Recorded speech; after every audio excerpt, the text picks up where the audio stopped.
All right. Welcome everyone. Welcome everyone to the H&M Sports Academy. My name is Mo, and this is my trusty colleague, Harry. We are very excited to be here on this platform and very excited to launch what is something that we've been very, very passionate about. We are here to bring you your sports and a little entertainment in a forum that we believe is the best forum to do so on these platforms. Please remember to like, share, and subscribe if you like this type of content. We will be, in essence, covering the National Football League and in specifics, the Dallas Cowboys, the Chicago Bears, as well as news and notes across the league. We will also be covering the National Basketball Association and in specifics, the Los Angeles Lakers, as well as news and notes across the league. Myself and Harry are longtime sports advocates. We go back many years to Division I, which is now called FBS football, and that is where we learned our acumen. So we're here to help bring our version of what we see to you. And this is our first launch. We are excited about tonight's show. We will be recapping, discussing, breaking down Game 1 of the 2025 NFL season between the Philadelphia Eagles, the defending Super Bowl champions, and their rivals, the Dallas Cowboys. Without ado, I will pass this over to Harry so that he can introduce himself, and then we'll jump into this and get started. Once again, we appreciate you being here on this live presentation. Yeah, thank you. Again, welcome everyone to the H&M Sports Academy, where we only appoint the smartest and the most intelligent sport fans. So what a way to start the NFL season, man. I know we talk about all the fundamentals and, mental toughness. We talk about, coordinators and all the different things that we think go into a victory. And I think we saw a little bit of everything tonight, man. We did. Right out the gates, just the emotion of the game. So I'm gonna throw it back to you. I'm not as passionate Dallas Cowboys fan as you are, but if somebody spit on my quarterback, right before the first play of the game, I know you probably ran about your apartment and looking for an Eagles fan to get your hands on, to get some get back. So what'd you think about that, man? What'd you think about Jalen Carter and his actions with the interaction with Dak to get thrown out the game? Well, I'm gonna jump right into that. Leading into this game, you're talking about two teams who are rivals. No love lost there, in a unique status because the Eagles are kind of the kings of the court right now, coming off the championship. They get their banner, their rings, and the Cowboys are here kind of as an aside. You start the game off, and you got your quarterback and your leader on the defense in a staring contest. Who knows what type of words are exchanged, but clearly Dak's looking down. While he was talking, he spit something out onto the ground. And then Carter tends to beckon him up and walks towards Dak. Dak doesn't back down. He walks towards Carter, and then Carter in a totally surprise move, I would say, he spits on Dak right inside. I'm not surprised. I'm not surprised. Everybody know they got the head case. So. Yeah. And you look, if you're playing defensive line in the NFL, you got to be a little bit of a head case. So we know you do. You get a little bit of crazy, a little bit of classy. but clearly this was a crossing of the line. And the NFL has been talking about cracking down on a lot of extracurricular. They're trying to clean this game up, which is very difficult because it's a violent game as it is. So, they went in and saw this and got all the cameras there, and first big move of the game. So here we are, two teams getting ready to kick it off, and that's the first move of the game. And so, I got down here and I'm looking at my notes. It's like, okay, how many people are going to go into this game and make an excuse about the loss of Jalen Carter if the Cowboys are able to, pull this game out and get a W, in which they were not able to, but certainly had an effect one way or another.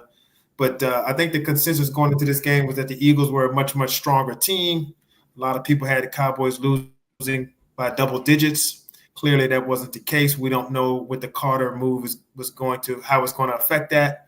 But nevertheless, we got what we got. And so I just want to recap the game. 24-20, the Eagles win.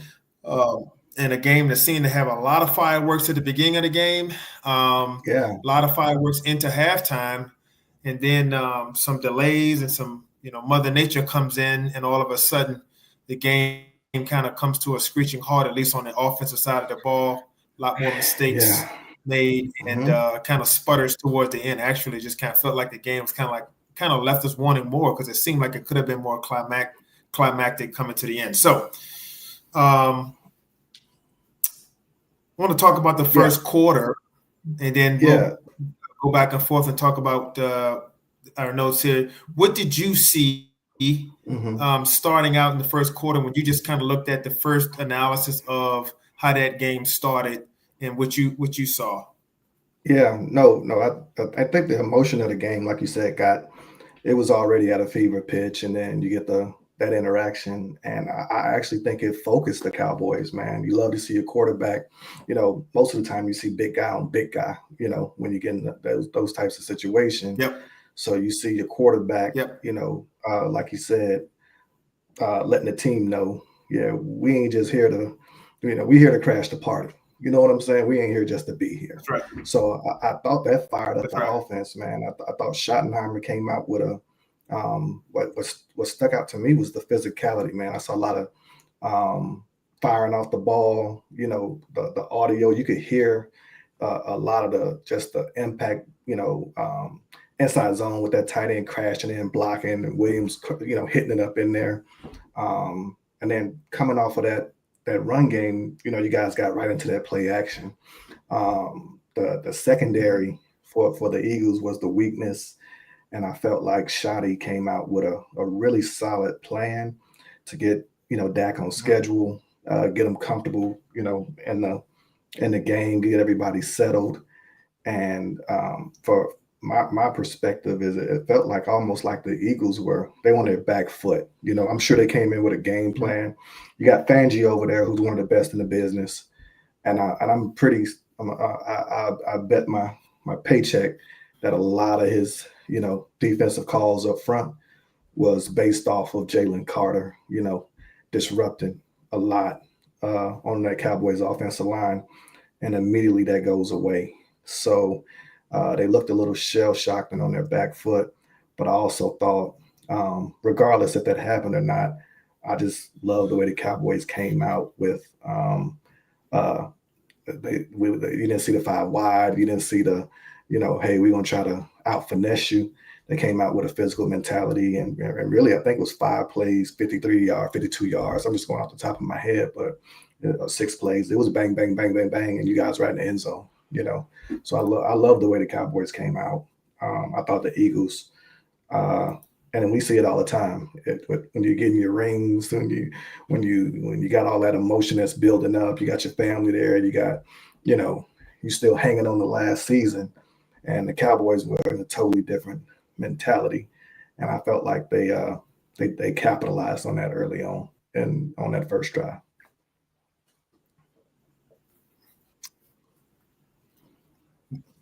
Well said. All good points. And to be noted, Dak Prescott's record against the Eagles is very solid. It's much more wins than losses. I think it was 9-4 going into it. And that's kind of an understated thing. So there was no way that the Cowboys were going to go into this game, feeling like they didn't have a chance, that they couldn't, couldn't do well. Some of the things that I also noted, along with some of the points that you brought out, Dallas Cowboys tried to establish the run a little bit. They were able to try to run, and maybe that was, like you said, the shock of Carter being out. But Javonte Williams, he was hitting it up in there and keeping them on schedule. And so I thought that was interesting. And then it was very obvious early on in that first quarter, Philadelphia's secondary, they took some hits. They lost several players to either free agency and so forth. And, they had lost Brandon Graham up front. And, when it's all said and done, their secondary was taking some hits. Cooper DeJean's back there, second-year guy, along with their second-year cornerback, and so you got Mitchell, those guys, and Jackson. Yeah. So you got Kenyon Mitchell, and then Jackson is a veteran, but we know Adoree Jackson for a long time, and we like dialing his number up. If you're Cowboys, we'd like to see him out there. So it was very obvious that he was the apple of Dak's eye early on. I do not know why Philly decided to put him on CD, but that was the way, and Dak found him, and you could see that there was a obvious chemistry between them two. On the other side, what I saw was the Cowboys were struggling to keep containment. They were trying to fire off, but without a lot of discipline, not a lot of control in their rush lanes. They did not have a spy on Jalen Hurts, and that became an issue pretty much the entire game. So they'll have to go back and look at that. I'm sorry, I gotta apologize. I gotta apologize for that too, because and we've been doing this a while. So Matt Eberflus, man, is your defensive coordinator. So I got a great, just a lot of hours and a lot of heartache with some of the things that Flus defense brings that Tampa to, and it's a bend, don't break once you get inside the red zone. And a lot of what you said around the contain and not getting up the field, that's a lot of that's built into his system. He wants a 3 technique to really make it go. I don't know if you guys have that technique to make it go, but you also, if we're being, candid, I'm not going to judge you guys because this is probably the toughest litmus test. That offensive line of Philly. Tough. It's tough, man. You can, they make they're gonna make a lot of teams look like look that way. But I was getting to the point of the lack of creativity, right? Flus is very vanilla. He's gonna have you buttoned up. He's gonna, he's not gonna give you a bunch of exotic looks pre-snap. You kind of, what that leads to is everybody, sound assignment football. But when you got those big behemoths up front, man, and you got Saquon Barkley making, even when you're right, he making you wrong. A lot of times you guys got in the backfield, and he made, I think, what was Flowers? What's his name? No, Fowler. I think he made Fowler miss. Once on a pretty look innocent, but a 5-yard loss, potential 5-yard loss, turned into a 3-4 yard gain. Just keeps them on schedule. So. I don't think Flus really settled into the second half, and that's his MO, man. Flus will turn your water off in the second half. He did that with the Bears a lot, and that is his strength. Once you get a beat on you, he'll turn your water off quickly. So I think what you saw was he's almost like a calculated boxer, man. He high guard. I'm not gonna let you get nothing through. I'm a body blow, and then once we get into the later rounds, I'm gonna drag you into some areas where, now I can start getting my stuff off. And I think you start to see that in the second half. Yeah, absolutely. And as we get to the second half, we'll start to see how that went as well. But just like you said, a kind of a feeling out process. And I can tell you, Philly ain't the team you want to be damn filling it out with, because they will knock you out while you're trying to fill it out. So that was, the offense kept us afloat if you're a Cowboys fan, and and kept them in the game to the point where the defense was still trying to find their way. And that's not a team that you try to find your way with. You will give it up if not careful. So, right to your point, right on schedule. You got Flus trying to feel it out, not do too much. Some guys were out of position. They didn't give up any big long plays, any explosive plays. So they kept everyone in front, but at the same time they were giving it up, and it led to points. So here you are, after the first quarter, it's 7-7. You go into the second quarter, Cowboys score immediately, and so now it's 14-7, and Philly gets the ball back, and it's a little bit more the same thing, trying to contain Hurts on those rundowns, and it just looks like. You can say what you want, but Hurts is not interested in putting the ball in harm's way. I don't care who's out there. He will not pass it. And so, you got a situation where he's out there and you're in a situation where you might have an advantageous down and distance, but you're playing it like he's a regular quarterback who's just going to fit it up in there, and he won't do it. He just won't. So you have to be ready for that. And the Cowboys were not prepared, and they ended up getting out of their rush lanes. And it's so easy when you have such a dominant offensive line up front. They just push you around, and it was tough. We can't even say that the Cowboys couldn't get pressure, because against this offensive line, there's a lot of teams that won't. So I can't even look at this game and say whether or not they were getting pressure, because sometimes the guys are just getting swallowed up. And yeah, that's easy to say that the Cowboys can't get that pressure, but unless you got, Jordan Mailata and Lane Johnson Dickinson and Lane Johnson probably going to the Hall of Fame, and all these other dudes, unless you have them, I don't want to hear that. Don't give me that, because that's a different story for another team another week, and we're just dealing with the Eagles this week. So second quarter, Eagles tie it back up. Cowboys move, and they're moving the ball just the same. They stall, and a couple of times there were some discipline issues with Philly that bailed Dallas out. I think Nolan Smith had a penalty. He had 2 penalties actually. Roughing the passer. And once again, the refs are being very, very ticky-tack on this stuff. So so good for the goose, good for the gander. And that's a great point. That's what happened there. Did you see that? Yeah, no, that's a great point, man. That was a great point you just made. I'm looking at, the stats we got up on the screen here, and you guys had 6 penalties for first downs tonight too, right? When you look at how are you guys able to stay in the game, and how are you able to, continue to keep it close? That's in football, getting those type of opportunities just off penalties is it's something that you really got to capitalize on. So I think the Cowboys are going to kick themselves, from that perspective, because this is probably, Philly, they don't just toe the line, they step over it, get back on the step over it, get, run over cross and come back. And tonight the refs actually, were a lot closer to this with the slapping their wrist for it. The pass interferences, the targeting.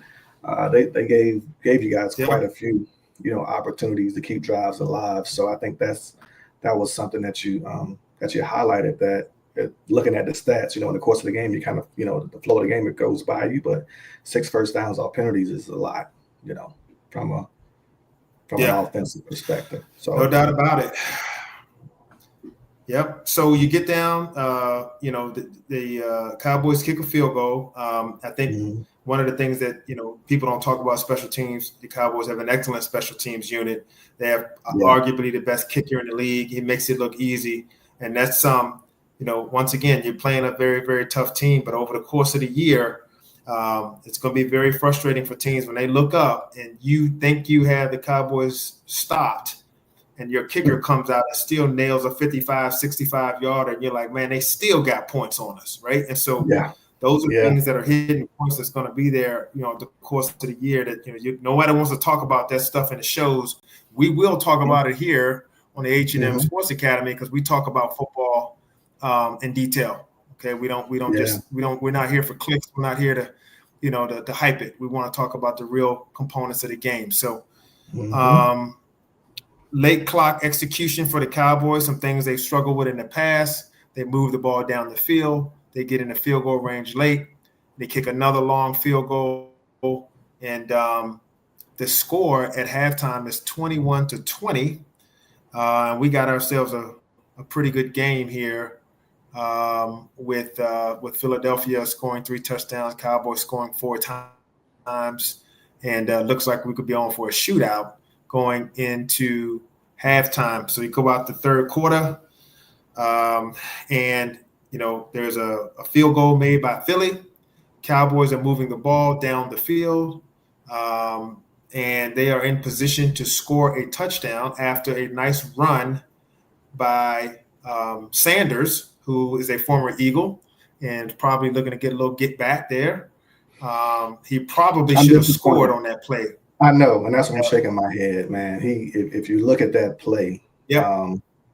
And you're a former Yep. running back, and Got to take it to the house. once you gotta house that. And Braun actually went for a strip for a punch first, missed it, and then Yep. came back and Yep. re-tackled him. And maybe Braun he's a superior athlete. I'm not going to say maybe. He's an elite athlete, obviously, and made a great play. But it looked like Sanders, ran out of gas a little bit. And every time I see Yep. plays like that, not just with Cowboys, we see it all the time in football. Yep. On offense, when you get I call them, explosives like that. Yep. And the expectation is you put that in the box. You know what I'm saying? You go get your touchdown. Yep. And him being tackled and coming up a little short, not the end of the world, but it created, now you need more plays. You got to have execution, and in a game, like you mentioned, eventually that leads to a sequence of events of I think it was a penalty in the end zone. You had a couple of plays, and then it kind of turns out to where he gets that ball on the I want to say about the 10 or so, and he fumbles. Not even a punch out fumble. It's just a weird, he get tackled, the ball slips out, and that makes an amazing tackle. A lot of Yep. people, talk about Dak in a certain way, but to the awareness to see it in real time, he avoided Was a locked block, in.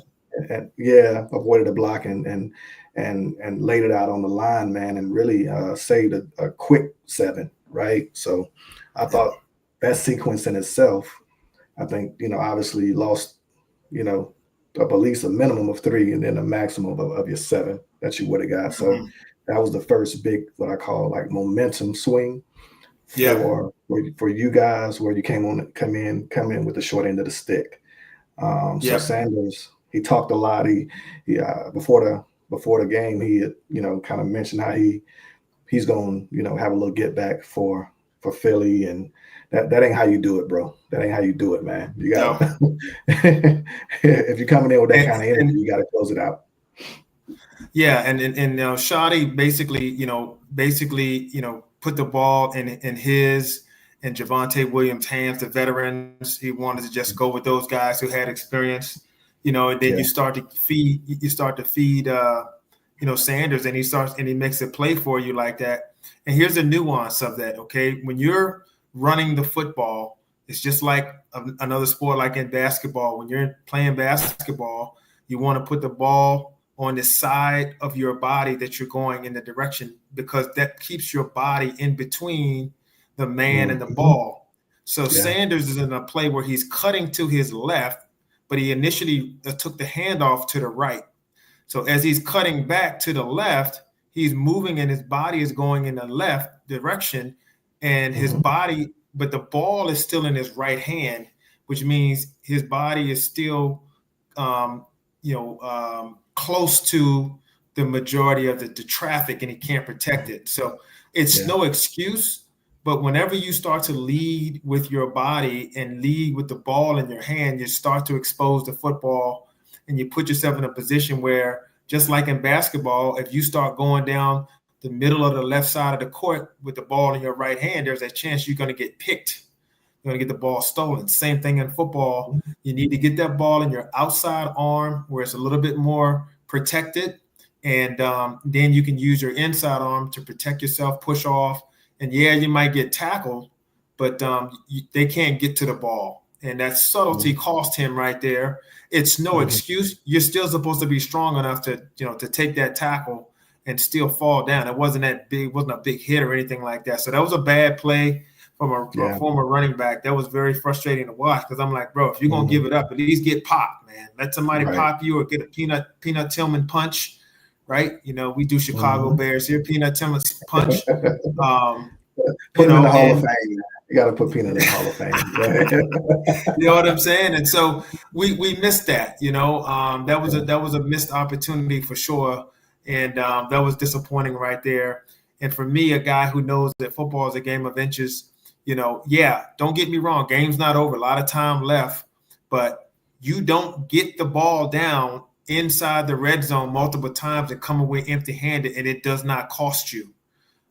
It just tends to catch up to you at some point, no matter what. Even if the Cowboys had won the game, they probably would have won it easier had they scored right there. So there is no consolation there on that. And then you get the rain delay, and man, that's tough right there. First game of the season, a lot of guys didn't play in the preseason. You get going, you come out to halftime, you play, and then you have a delay like that. That can be very tough.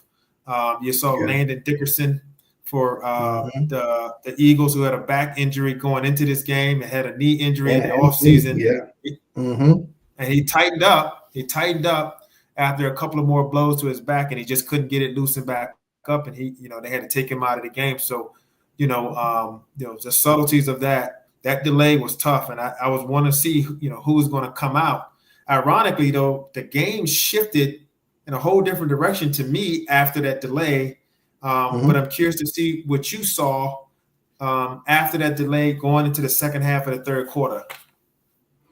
Yeah. You hit on the physical part of the delay, right? Which is just your body and being an athlete or anybody, it's hard to go and kind of rewarm your body and get your physical back right to get ready to play at that level. But I think that advantage is, and this is where I got to defend Flukes a little bit, man. He is, like I say, a tactician. So you give him an hour to go and basically study film, right, on what Dallas is doing. And in the other locker room, they got Big Fangio, who he's no slouch either, right? So when you see he does the same thing. He does the same. He's very known for doing the same thing, making the adjustment and kind of letting you fall into your system and making the adjustment. So you are correct. So go ahead. So yeah, you get two of the sharpest guys in the business who normally working off 30 minutes. Now they get 3 times that. They get about an hour and a half, real time to go and put together, a updated game plan defensively. And I think that was real. That was the real, the breaks that started to slow that offensive train down for both teams. You got both teams. Both teams had you only have so many concepts. You only have so much in your install, and you start to get into on the card. You're looking at your third and fourth best play on third down. You're looking at your third and best best play on drive starters on first down. So they start to kind of get a bead on each other, right? And I think that's why you saw the offenses slow down. And to your point, the physical aspect, and it looked to me like the Cowboys defense started to fire off the ball. And that's because the Eagles lost some steam. Those are big guys. Nobody's played a full. Nobody's in football shape in game one in the NFL anymore, just because of the way everybody kind of ramps up and uses preseason more as just to sharpen up a bit, but mostly to stay healthy.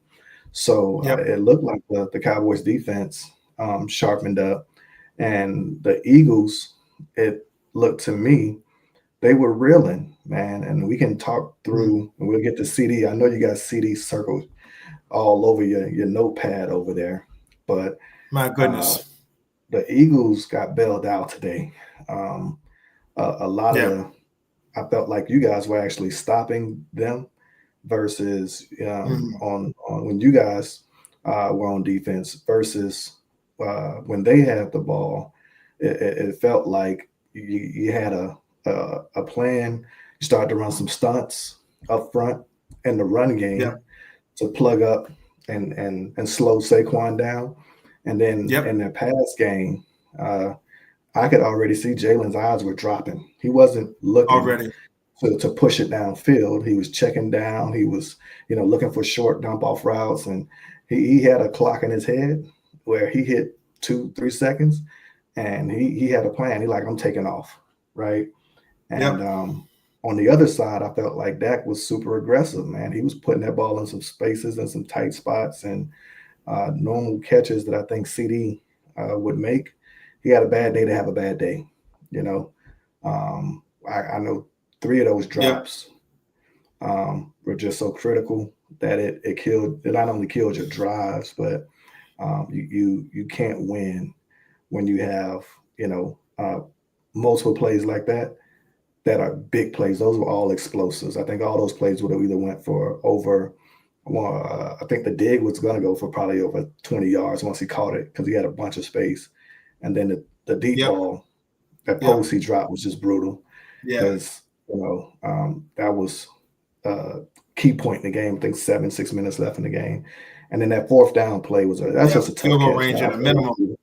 Yeah, I play receiver, so that last drop where you diving and the safety coming over the top, um, Yep. should he catch it? Tired. Yes, but yeah, it's just a tough catch. So I think that's what I saw in the second half, and again, I think you guys kick yourself a little bit. You walk out of this game and you don't hang your head. I think it's one of those situations where uh, in football, it's a 4-quarter game.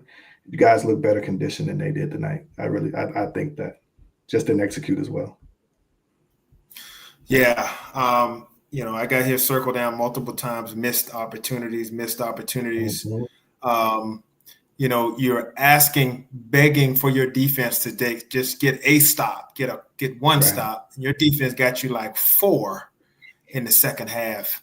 right. And you just, as an offensive team, just cannot put together a unit to drive to get ahead. And I really do truly believe if the Cowboys can get that touchdown to get ahead, I think Hmm. Dak didn't miss very often. He was very sharp tonight. I mean, for those people who forget how good Dak can be, to talk about, he's one of the more accurate downfield quarterbacks there is in the league. Then the Hmm. stats show it. It's not Hmm. hyperbole. It is statistically, he is one of the best when it comes down to it. And it will pay off when you got these two receivers. They're going to burn some teams up later on in the season. But he had one miss, Yeah, on Mitchell a drive. almost picked it. Yeah. Uh, well, the Mitchell drive one when CD fell. I Hmm. put that bad one. I put it a little bit on CD because he fell. But I thought Hmm. when he had Ferguson down the Oh yeah, the middle of the in the field. seam, Hmm. Zach he ran a out and up or a stop and go Little against stop and go. Zach Yeah. Bond. Yeah, and Hmm. he really put a good move on Bond. He had him on his hip behind him, Yeah. and Dak just misjudged it. He didn't lead him and put it in front of him. If he puts Hmm. that ball in front of him, that's a touchdown. I'm almost sure Ferguson's going to catch that. He's got to focus to catch it. He's not going to take a Hmm. big hit because he's in the end zone. No one's behind him. All he has to Hmm. do is just reach out and grab it. But he had to fight back against Bond, and we weren't able to get the pass interference off of it because there wasn't enough Hmm. contact. But it was too Right. much for Ferg to catch the ball, and that was a miss. It was just a small missed time because and that that Yeah. that was a touchdown, and they did not get in on that series. So And, yeah, um, that was and just to tough. give you how a game of inches that was, and people look and they say, I got a bunch of text messages from some other Cowboy friends, and talking about how, that was such a bad ball. No, that wasn't a bad ball. They hit the guy now. I want to say hit him in the helmet. So if he Oh missed, yeah, it no, was it probably hit him. by, He still could have. He yeah, still could have possibly caught it. yeah. It again, it stings that it didn't, that he didn't connect. But yeah, if you're gonna miss, Bron never saw that ball, and it's No. almost, physics and the vectors of the game. He's running fast. He just so happened he never saw it, and Yep. again, football guys then shine on you, and the ball catches his helmet. If that ball sneaks Yep. through there, then Yep. we're talking about it's a dime ball, But I hear Yep. you. You want to put that out in front. You want to connect on that because Yeah. you Yeah. Bond was you so talk he about was it. so beat. Yeah, Yeah, you got the he was so space. beat. Put him Yep. put him in a situation where he can get his hands on it and make a play. But he Yep. came right back and he did exactly what you said. He threw a beautiful ball in the end zone, man. And I want to say, I forget, it was either Deshaun or Blankenship came across and broke it up, and you guys got a Yep. targeting penalty. I think that very in that same series, that sequence of plays. But he Yeah. corrected his mistake quickly, Yeah. and he fixed it. It just didn't result. If he holds on to that Yep. ball, then we all square, right? No harm, no foul, Yeah. type deal. Yep. It just didn't work out. But Yep. Yep. another, and in line with what you circled on the missed opportunity, comes back to bite you. Missed. Yeah. And it's just, you're dealing with a team that's just too good for you to get second and third bites at the apple. You're just not going to get it. You know what I'm saying? Yeah. And so in baseball, if they give you a fastball down the middle and you don't hit it out the park, or you foul it off, Mm-hmm. Mm-hmm. you're not going to get another good pitch like that from the pitcher, because he No. knows he left it out there for you, and you're not going to get it again, and you're going to miss that. No. So, the Cowboys had those opportunities. The defense turned around, started to play much, much better. And like I said, I look at this game as this game, and then projecting forward. And look, I'm here to say, if the Cowboys can do anything to bottle up Saquon Barkley, especially when you have Hurts as a second threat, then there is no other team out there that they won't be able to at least affect when it comes to running, defending against the run. So, they showed their mettle there. Flu showed his mettle there. You get to the fourth quarter, you have several drives, and you just need to make a few catches, a few plays to keep that ball alive, to keep the drive going, and you just stall. Philly's defense played much better. They kind of played the run much better. They refused to let anybody get deep down the field. And they got some pressure a little bit up front. Well, I think they did it out of necessity too, man. Because when you said something earlier, you like, I have no clue why they put Jackson on CD. I got the answer for you. His name is Pickens, right? So they gotta go good on good, with Pickens and Mitchell, and then you gotta add a safety over the top just to keep him from wrecking your game offensively. And you saw that with CD early on. I want to say it flashed on the screen. He had 5 for 100 yards, and that was before all the. I think he might have had one dropped in, but he was off to a great day. Just being able to operate much differently than he has been in the last few years, where he was the number one focus of a defense. So, moving forward, you're gonna see a lot of that now with the Cowboys.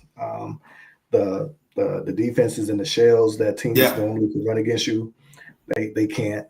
So a part of, I think, the takeaway is how do we get a little bit more out of Pickens, and can we scheme them up? Can we scheme up a few more catches? Weird game tonight. Like I said, you had a few plays where I think it was dialed up for him, but he had so much attention and eyes on him. You saw Dak dump it down or hit Ferguson, or extend the play and try to do something He became a to decoy. get things He, going. yeah. Yeah, became a He, decoy, right? Great. Yeah, exactly.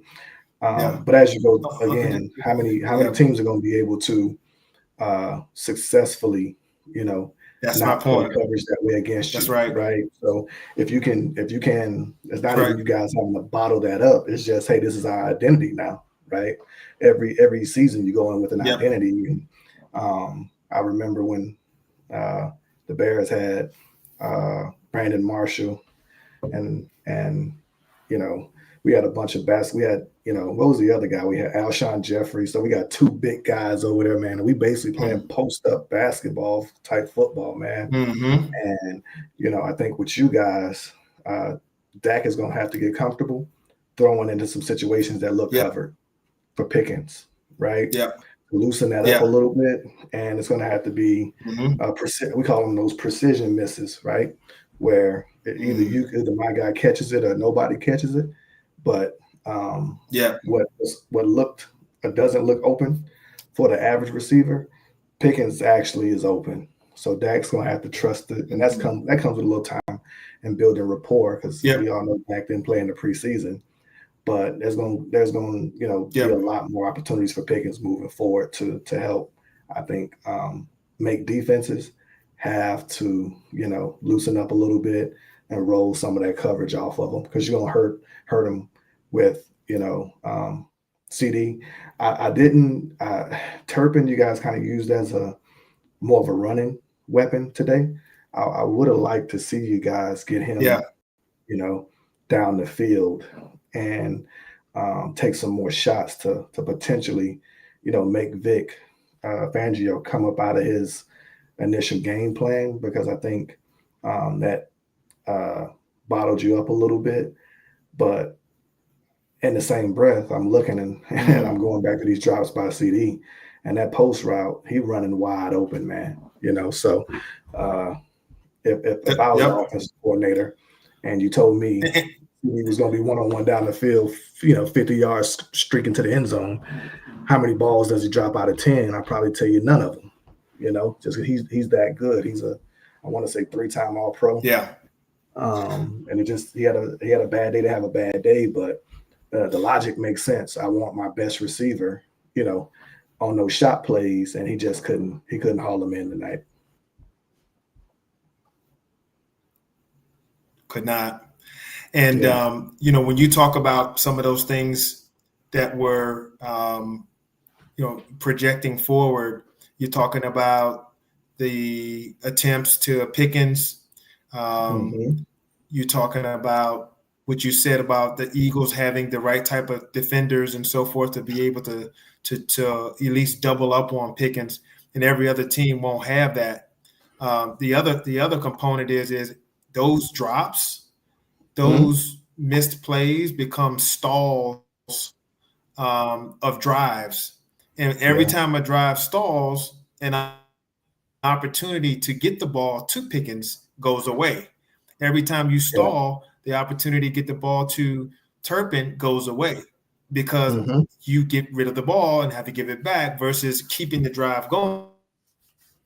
And now you can hit Pickens in the corner for a touchdown.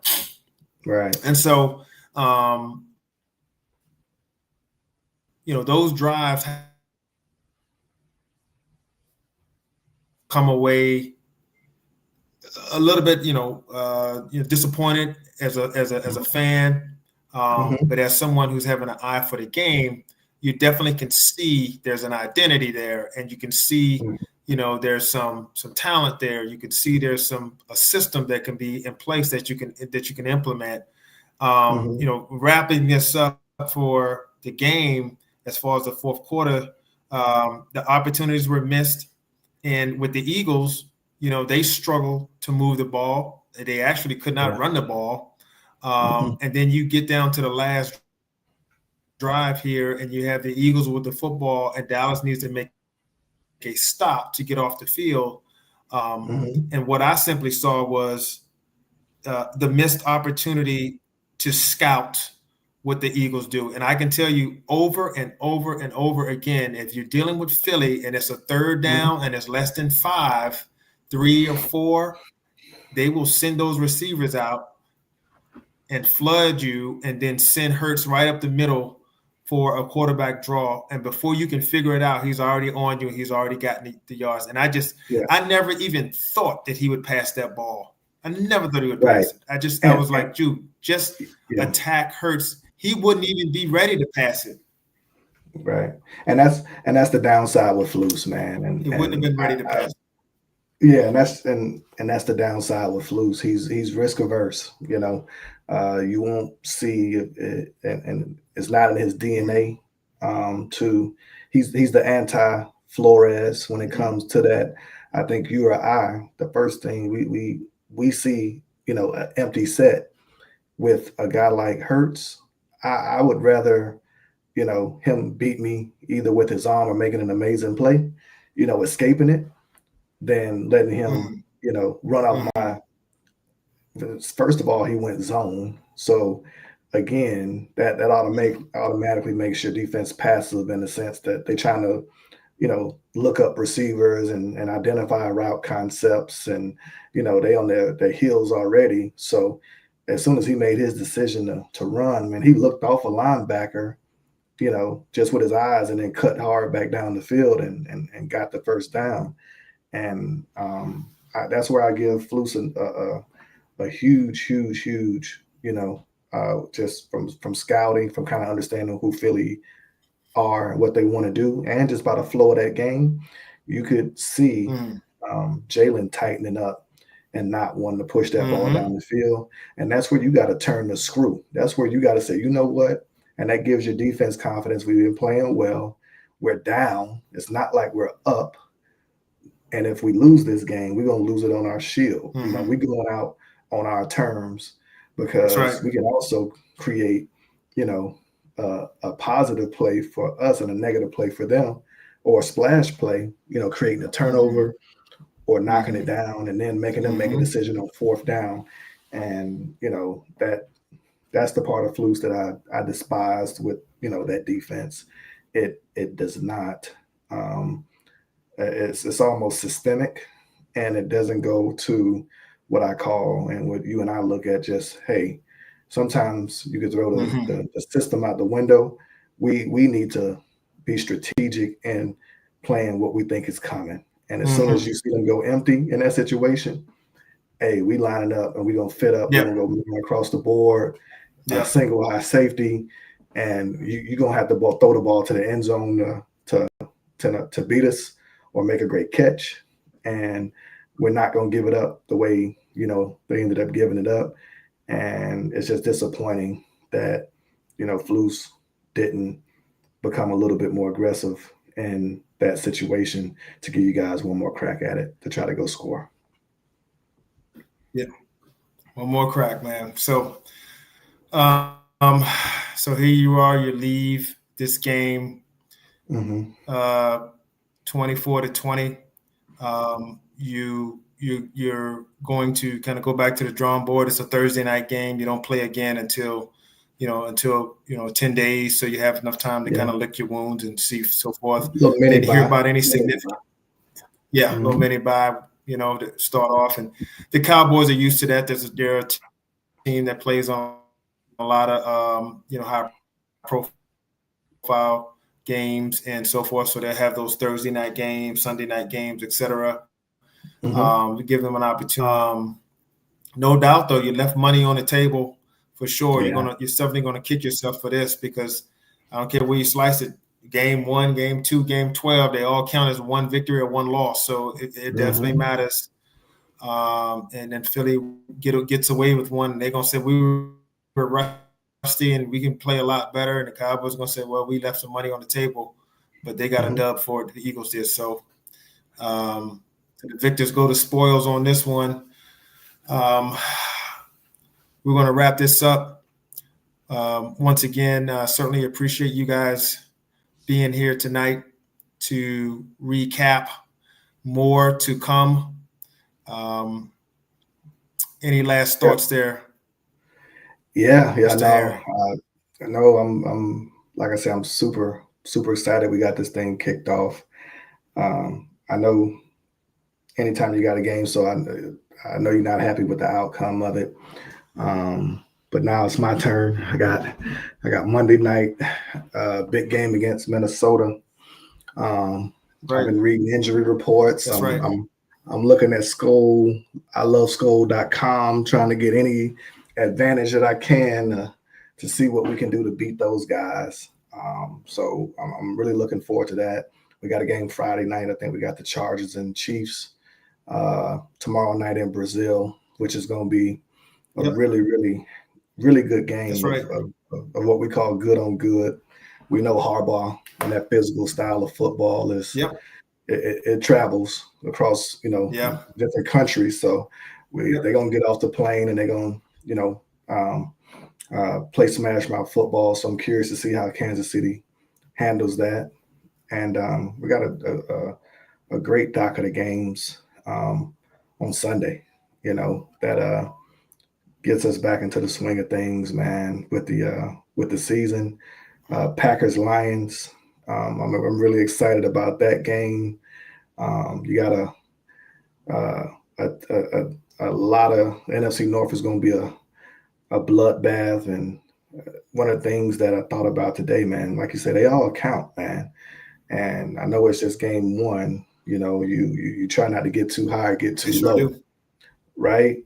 But you guys got the Giants next week, Yep. the next Yep. game, brother. And I know uh, your thoughts already is how do we get a win, right? That's a great front line over there Yeah. defensively. They got Yep. neighbors who's explosive, and that I feel like with Russell Wilson, man, they're gonna be a lot more buttoned up offensively than they were last year for sure. And they got a young kid in the waiting that's kind of exciting too. So when you look at the NFC East and what you guys got to deal with, you got the Commanders and you know sitting in the wings, division champs. That's watching and tuning in. So my big takeaway tonight is just uh, nothing beats a fast start or nothing beats an ugly win, or however you want to define it. The goal is to win, and there's no moral victories. But I think for you Yep. guys, new coach, new coaching staff, kind of old but new coaching staff, I guess, because Shadi was there last year. New philosophy. I saw a lot of identity and positive things um, that you guys can build upon. And um, I know one guy for Mm. sure who, and you saw, I did love the accountability CD. A lot of people, primetime game, you know, the camera flashed on him and he, you saw the gesture, hey, this was on me, right? Um, you Yeah. can, I can win with guys like that, uh, rough day, rough time, I guess bad Yep. day to have a bad day. But I think you're gonna see. I'm looking now. We got it on the screen, man. He had 13 targets, and on a bad day, he had 110 yards and 7 receptions, right, averaging 15 a pop. So, I think you guys got a lot of things to be excited about for this offense. I think your defense is gonna get better. Losing Micah, in the fashion that you guys lost him, I'm not surprised that it's going to take a little time to kind of refine your identity off the edge, and how you go from being able to manufacture what I call just game wrecker type pressure to having to scheme it a little bit. And some guys are going to grow. I saw Nealon. I like what Nealon did. Awuzie was Yep. flashing early in the game. He might have got a little tired in the end. I thought As a Kenny Raku. Clark. Yeah, as a Rocco, sorry. And then you got Kenny Clark, man. He's coming off an injury, but in that second half, he started to plug up that middle and do some positive Yep. things for you. So 10 And once days, again, gotta get it right quick, lean into what you did right. And I think a lot of people were expecting you guys to get um, beat a lot worse. They expected you to look less buttoned up. They didn't, but the the fundamentals and the things that I look for in the offense, I thought they were there. The only thing I'm worried about with you guys, and I hate to say it, is Flus. And we talk about marriage of your offense and your defense, and maybe what we're saying is your offense is going, if they do what they're supposed to do, they're going to get a lot more explosive, and a little bit more of a conservative vanilla defense bodes well with that. You're going to play with leads, and it's not going to show itself. But I think this game was an early indicator. It was a playoff style atmosphere. When you get into the playoffs, you're going to have to. It's just a good lesson for Flus, and hopefully he learns it.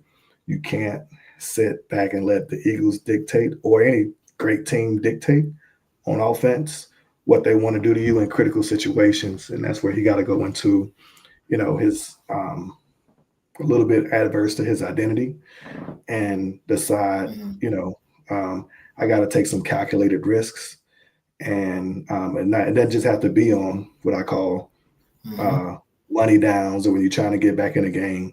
There's going to be some opportunities where you got to take some shots. These guys are too good in the NFL, man. Lane Johnson, you ain't gonna rush 4 on 5 linemen consistently against the Eagles and get home. It's just not gonna happen.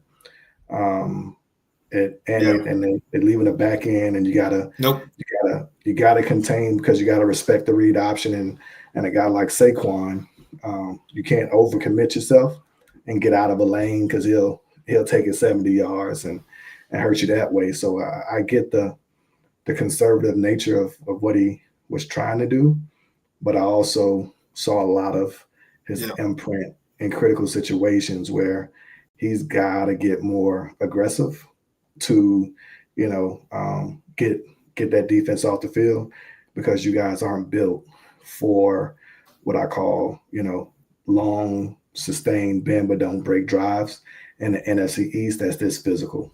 You know what I'm saying? Eventually that defense is going to wear down, and I don't love the marriage with, that style of defense, when, you have a lot more talent than he lets show tonight, in some instances, from my perspective. Okay. Very well said, sir. And I will certainly continue to tap into your knowledge, and our subscribers will as well. You gotta keep me honest, man, because I'm gonna turn meathead. I'm gonna turn full meathead come Monday. I'm gonna turn full meathead, so you gotta keep me honest. It'll be your turn to be in the guillotine, and try to keep your composure when you see old Caleb Williams give it up, or an opportunity is missed, and we just know how it is. But we're here at the H&M Sports Academy to raise the level of knowledge of everyone who's listening, who's watching, and we certainly will grow with you. We'll start to open this up for comments and so forth once we're able to go live and grow our audience. But tonight was our first launch, and I'm excited to grow with you on this, brother, and I'm looking forward to it. So I think we'll wrap this up. Please remember to like and share and subscribe if you like this type of content. We will be back to preview the Bears and the Vikings. So we'll be there to talk about that, give some more insight there on that. Probably to wrap up some after action from the Cowboys and the Eagles, and some of the feedback, and see if there's any injuries and so forth to report on. And we got a lot of content coming, with the NFL just kicking off. So this is so exciting for us, and certainly looking forward to it. So we're going to wrap this bad boy up. We're going to say good night to everyone once again, and we will be seeing you soon. Thanks again, and have a good night. All right.